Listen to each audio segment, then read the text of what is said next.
Olá! O Justiça em Questão de hoje traz uma reportagem sobre um projeto da comarca de Muzambinho que garante abrigo para crianças e adolescentes em situação de vulnerabilidade social.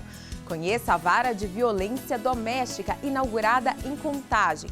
A iniciativa pretende atender com mais agilidade os casos de agressão contra mulheres. No mês das festas juninas, o Justiça em Questão dá dicas para o consumidor aproveitar as comemorações e não sair no prejuízo.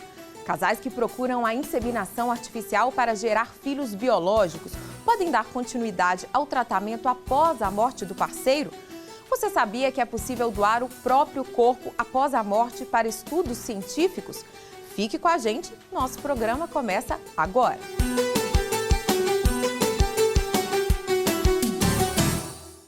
A população de Contagem, na região metropolitana de Belo Horizonte, agora conta com uma vara especializada em atender demandas relacionadas à violência doméstica e familiar. A criação da unidade jurisdicional vai trazer mais agilidade ao julgamento de processos, principalmente aqueles ligados a agressões contra a mulher. A cerimônia de inauguração da nova vara reuniu autoridades e moradoras de Contagem, algumas delas que já sofreram violência doméstica e hoje lutam pelo fim desse tipo de crime. O presidente do TJMG, desembargador Nelson Messias de Moraes, explicou que a instalação da unidade é uma resposta do Judiciário Mineiro ao aumento da violência contra a mulher. Enquanto houver qualquer indício de crescimento, temos que redobrar a atenção e multiplicar as iniciativas. O presidente ressaltou ainda que o local será mais um aliado da população no combate ao feminicídio, que cresceu nos últimos anos. Os dados mais recentes divulgados pela Secretaria de Estado de Segurança Pública mostram que em 2017, das 433 ocorrências registradas em Minas, 50 foram em Contagem. O levantamento revela ainda que houve crescimento em relação ao ano anterior, quando ocorreram 41 casos. A Vara de Violência Doméstica e Familiar contra a Mulher e Inquéritos Policiais fica no Fórum da cidade e foi criada para atender a uma demanda da população feminina do município, que é o terceiro maior do estado, com 600 mil habitantes. Aqui as mulheres serão atendidas por uma equipe especializada e os processos que antes corriam nas varas criminais agora devem ter uma resposta mais ágil da Justiça. As varas especializadas, normalmente, elas já têm um andamento mais célere por isso, porque o juiz, que é quem organiza o serviço cotidianamente, ele vai criando elementos de agilidade daquele processo. Além disso, já desde a distribuição, você já tem um tratamento especializado de celeridade. Então, todos os servidores já enxergam aquele processo de uma forma diferenciada. 3.200 processos envolvendo crimes contra a mulher que já tramitavam no município foram redistribuídos para a nova vara. Para o diretor do Foro de Contagem, juiz Arthur Bernardes, essa unidade judiciária pode ajudar a reduzir os índices de violência contra a mulher. Quando se vê que o Estado está possibilitando essa especialização, aqueles agressores, em tese, eventualmente percebem esse tipo de movimentação da sociedade. Então, a especialização, além dessa eficácia, ainda traz sob o aspecto subjetivo essa percepção de que as coisas estão mudando. Cá entre nós, nem sempre é fácil compreender a linguagem jurídica, não é mesmo? Aqui no Justiça em Questão, o quadro ABC do Judiciário ajuda você a decifrar termos e expressões utilizados no universo do direito. Nesta edição, saiba o que é delação. Delação, assim, no meu ponto de vista, é um grupo de pessoas que se reúne em prol de um objetivo único. A pessoa que delata o outro, é mesmo que essa juventude sabe, é X9. Delação é quando eu deponho contra outra pessoa, entendeu? Eu entrego a participação dela ilícita em alguma coisa, isso é delação. Delação premiada, várias coisas. Delação ocorre quando o acusado admite que cometeu uma infração e também incrimina outra pessoa, apontando-a como coautora. Para ter valor, o juiz deve questionar os motivos que levaram o acusado a fazer a delação. Se o juiz constatar que os prejuízos suportados pelo delator são similares aos da pessoa que incriminou, a prova ganhará consideração especial. No próximo bloco, a gente aborda a concepção pós-morte. Entenda quais são os direitos das pessoas que desejam continuar o tratamento para gerar um filho biológico após a morte do companheiro. E mais, na época de festas juninas, o Justiça em Questão dá dicas para que o consumidor não saia no prejuízo. Fique com a gente, voltamos em instantes.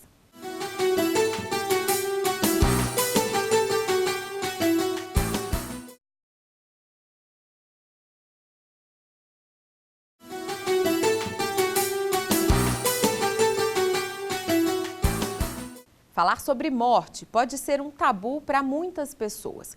Há quem prefira não definir se o próprio corpo será enterrado ou cremado. Porém, alguns se preocupam com essa questão e, inclusive, buscam contribuir para a ciência ou para quem está na fila à espera de um transplante por meio da doação do próprio cadáver ou de órgãos. Mas será que existe uma maneira correta de garantir que esse último desejo seja atendido? Confira na entrevista. Quem vai dar mais detalhes sobre esse assunto para a gente é a Luciana Dadalto, que é advogada e especialista em direito da saúde. Luciana, bem-vinda ao Justiça em Questão. Vamos começar explicando se uma pessoa pode programar o destino do corpo dela após a morte. Pode, é possível programar a doação do corpo para uma universidade, uma faculdade de medicina. As universidades federais no Brasil têm essa possibilidade. E se não houver nenhuma vontade expressa do falecido, quais que são as pessoas que são responsáveis pelo destino do cadáver, por exemplo? Quando ele não tem nenhuma manifestação de vontade, é a família, cônjuge, os ascendentes e os descendentes. E aí essas pessoas, elas podem escolher, por exemplo, o que pode ser feito com essa pessoa? Podem escolher. E em caso de divergência, isso pode até eventualmente chegar ao Poder Judiciário, né, se essas pessoas não conseguirem chegar num consenso. E há de se respeitar, por exemplo, a última vontade, aquele último desejo daquela pessoa que está, às vezes, no leito de morte, ou os familiares, as pessoas que convivem com ela, são obrigadas a respeitar esse desejo? A gente não tem lei específica no Brasil sobre isso, então nós estamos num momento em que a gente precisa muito das decisões judiciais, né? Por ausência legislativa. Então, o que o judiciário tem entendido é que quando fica provado que aquela era realmente a vontade da pessoa, deve-se respeitar. Mas a gente ainda está num momento um pouco conturbado nessas decisões. Nesses casos, por exemplo, uma solução às vezes seria que a pessoa já esclarecesse, deixasse isso bem conversado com a família para não ter nenhum tipo de problema depois? Na verdade, falar é muito bom, mas a gente não tem nenhuma forma de obrigar a família a cumprir, né? A gente não tem um jeito de coagir a família a cumprir a vontade. Então, é uma relação que se baseia na confiança, efetivamente, né? Que se baseia na solidariedade familiar, no respeito, na ideia de que é a vontade da pessoa. E o direito, pelo menos o direito brasileiro, ainda não se imiscuiu nessas questões. Ele ainda não quis entrar nessa discussão e a gente acaba tendo decisões controversas no judiciário quando isso chega. E no caso da doação dos órgãos, por exemplo, tem aquela anotação na carteira de identidade. Ela garante que esse desejo da pessoa vá ser respeitado? Não, na verdade a anotação hoje ela nem é mais obrigatória e a previsão legislativa sobre doação de órgãos é que a vontade que vai prevalecer é a vontade da família. Então, se a pessoa tiver aquilo ali escrito... Então, mesmo que a pessoa tenha escrito, eu costumo brincar que mesmo que a pessoa tenha uma tatuagem na testa dizendo que é doador de órgãos, a vontade da família vai acabar prevalecendo sobre a vontade da pessoa. Existem alguns projetos de lei que buscam mudar essa previsão, mas a gente ainda não tem nada positivado nesse sentido. Ok, muito obrigada pela entrevista. A inseminação artificial é uma alternativa para muitos casais que não conseguem engravidar e desejam realizar o sonho de ter um filho. Mas e se um dos dois morrer no decorrer do tratamento? O que pode ser feito? Entenda na reportagem de Silvana Monteiro. Gerar um filho de alguém já falecido é possível por meio da medicina reprodutiva, com o uso da técnica de inseminação artificial pós-mortem. O material biológico de uma pessoa ou de um casal pode ser preservado em laboratório por um prazo de 3 anos, como prevê uma resolução do Conselho Federal de Medicina. No caso de um embrião, por exemplo, você tem que colocar no termo de consentimento qual vai ser o destino em caso da morte de um dos parceiros, do falecimento dos 2 parceiros, do divórcio e de uma doença grave. Você só pode criopreservar ou congelar aquele material depois desse documento preenchido e assinado pelo casal, né? Se for o caso de óvulo, obviamente só pela paciente. Se for o caso do sêmen, só pelo paciente. O Brasil não possui uma legislação específica sobre o assunto. O Código de Ética Médica e a Resolução 2168 de 2017 do Conselho Federal de Medicina norteiam essas demandas. Em relação aos direitos sucessórios e de família, há 3 doutrinas não pacificadas no Brasil. A primeira corrente doutrinária não reconhece o embrião como titular de direitos por acreditar que ele ainda não se constitui como uma pessoa e por entender que a vontade expressa em vida pelo genitor acaba após sua morte. A segunda reconhece os direitos de filiação e de família, mas não os sucessórios, a menos que eles tenham sido expressos em um testamento. E, por fim, há um terceiro entendimento, que reconhece amplos direitos para o embrião, equiparando-o ao nascituro, que é o que vai nascer. O bom senso leva a essa teoria ser a dominadora, de dominar com algumas restrições, porque tem que haver o prévio consentimento durante a coleta do material e tem que haver uma relação entre a mãe e o pai. Casamento, união estável, namoro prolongado, que hoje tem o nome, é namoridos, né? Namoridos. Não pode ser uma pessoa solteira qualquer querendo ter E toda essa inseminação, ela se aplica à homóloga, a que é do falecido, é o sêmen do falecido com o óvulo da mãe. Quando é doação de sêmen, nada disso se aplica. Quando por um erro a clínica deixa de documentar o que deve ser feito após a morte ou há uma divergência entre as famílias sobre considerar a vontade da pessoa falecida, a possibilidade da inseminação pós-mortem deve ser discutida. O CRM não vai determinar o que pode ser feito. Entra, nesse caso, o judiciário. Eles podem procurar o judiciário pode definir. Não, nesse caso, pode ser feito isso, pode se transferir para a esposa, mas o CRM acha que não tem esse poder de definir.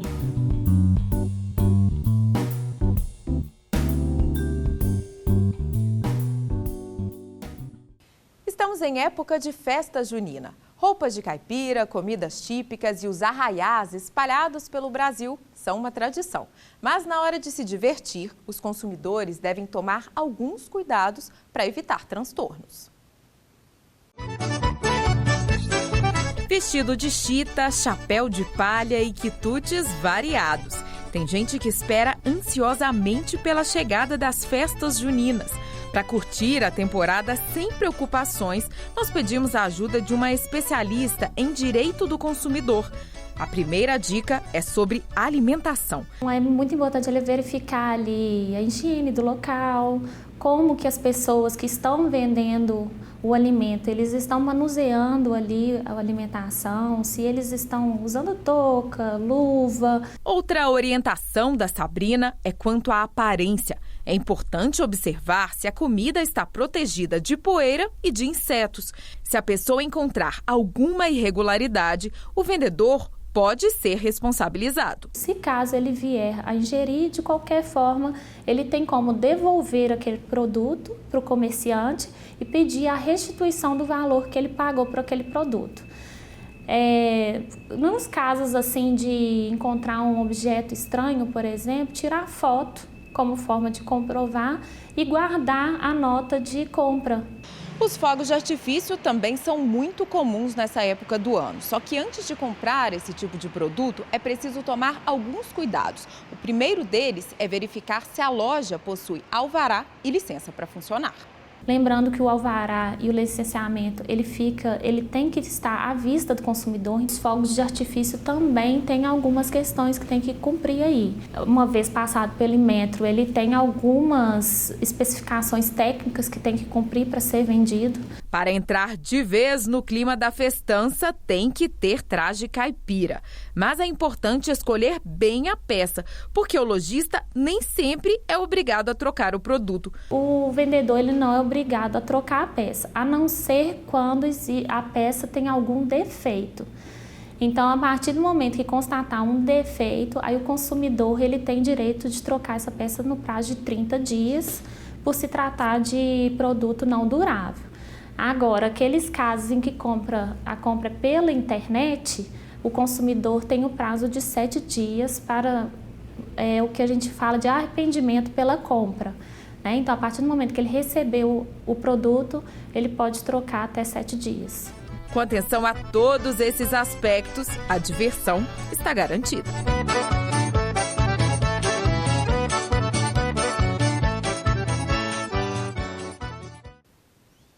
Amparo afetuoso. No próximo bloco, a gente mostra as atividades em uma instituição de acolhimento da comarca de Muzambinho. A Casa Lar recebe crianças e adolescentes em situação de vulnerabilidade social. A gente volta já.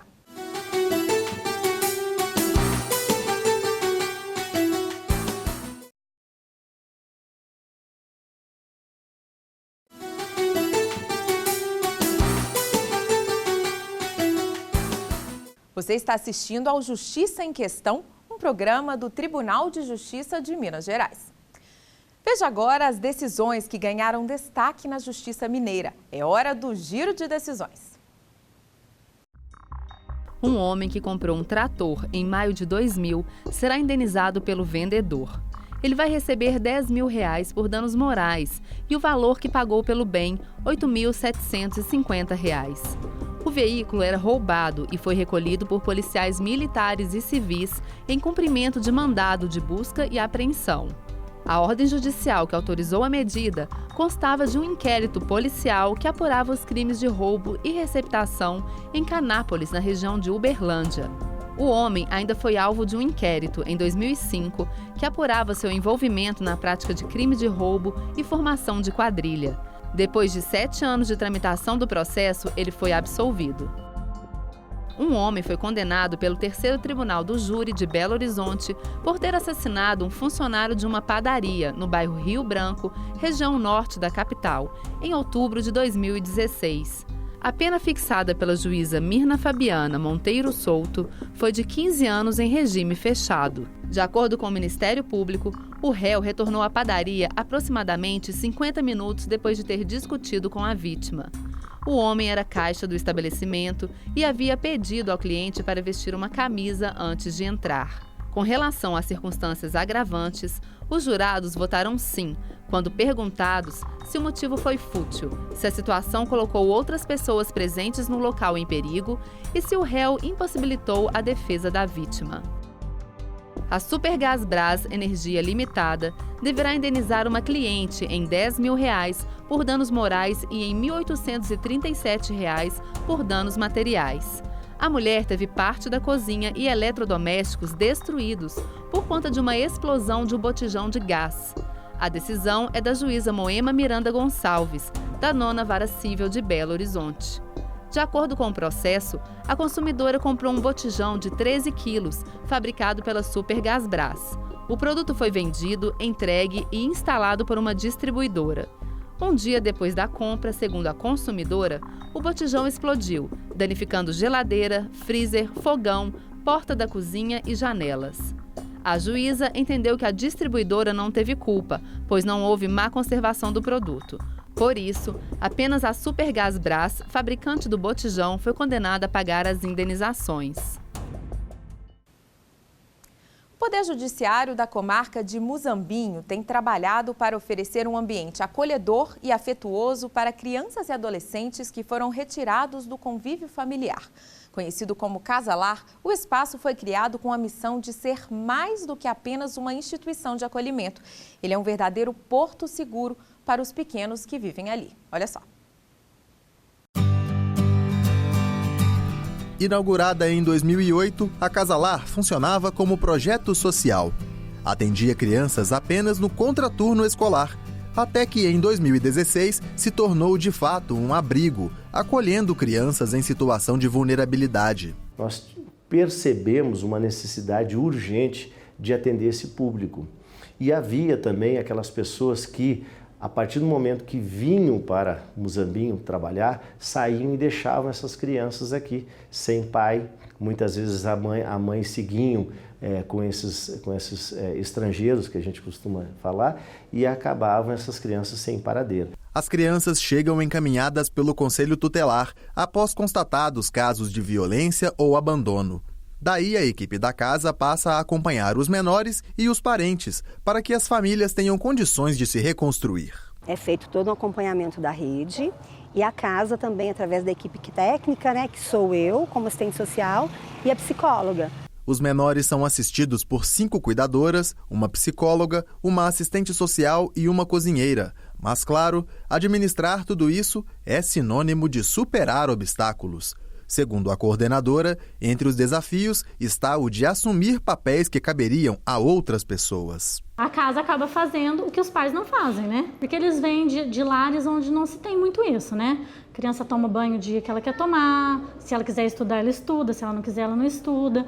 E aqui não é assim, né? A criança tem horário para tudo, ela tem horário para acordar, ela tem horário do café, ela tem horário do banho, para TV, para jogar no computador. Lucineide é a atual presidente da Casa Lar e afirma que a luta vai além do cuidado com as crianças. Hoje o nosso maior desafio, acredito que desde o início da existência da Casa Lar como abrigo, é o desafio financeiro. Acredito que todas as instituições hoje em dia passam por esse desafio, onde a diretoria ela é muito bem estruturada, com pessoas de muito boa vontade, pessoas que trabalham, se envolvem bastante. A casa se mantém como pode. Os gestores recebem doações, realizam festas, até mantêm um bazar aberto durante todo o ano na garagem da casa. Apesar desse esforço, a parceria com o Poder Judiciário foi fundamental para que a associação comprasse um imóvel próprio. Graças a uma iniciativa partida do Poder Judiciário com essa diretoria que está à frente da Casa Lar, nós conseguimos a autorização da Corregedoria de Justiça do Estado de Minas Gerais, que é inclusive pioneira nesse sentido, autorizou que parte dos recursos, que são aquelas verbas destinadas do Juizado Especial, a gente acabou então conseguindo essa autorização. O imóvel novo custou R$300 mil. O Poder Judiciário entrou com R$100 mil provenientes de penas pecuniárias e o restante veio de recursos próprios. Além do apoio recebido das prefeituras de Muzambinho e de Juruáia, município que integra a comarca, a casa também arrecada com rifas e eventos. O mais famoso foi o Galeto Italiano, quando o juiz da comarca, que é gaúcho, convocou a comunidade e até pilotou a churrasqueira. Acabei assando churrasco para 800 pessoas. Então, isso foi num final de semana, uma festa que começou ao meio-dia e acabou às 10 horas da noite. Então, assim, todo mundo se envolve com isso. Para quê? Arrecadamos R$40 mil numa tarde de um domingo. O imóvel atual, embora seja alugado, tem a vantagem de ser espaçoso. Tem 3 quartos equipados com armários e camas, sala de estar, cozinha, lavanderia e brinquedoteca. Comporta até 20 crianças. Hoje, apenas 5 moram na casa e não há tempo limite para ficarem no local. Há casos em que podem ser disponibilizadas para adoção quando a Justiça considera a volta para casa inviável. Mas, segundo a assistente social, o objetivo é promover o retorno delas ao convívio familiar. No nosso caso, uns 80% retornam para a família. Para Sandra, quando esse objetivo é conquistado, a equipe transita entre a alegria e a saudade. A gente apega, a gente gosta muito, mas a gente quer o melhor para eles. E querendo ou não, nós somos funcionários, a gente gosta muito, a gente tem amor, mas não somos os pais, E o que todo mundo precisa são os pais. Para o magistrado, erguer uma casa que acolha essas crianças tem uma receita bem simples. Arregaçar as mangas e tentar fazer o mínimo que nós temos condições de fazer. Mas esse mínimo, às vezes, é o máximo para a sociedade. Eu acho que é isso.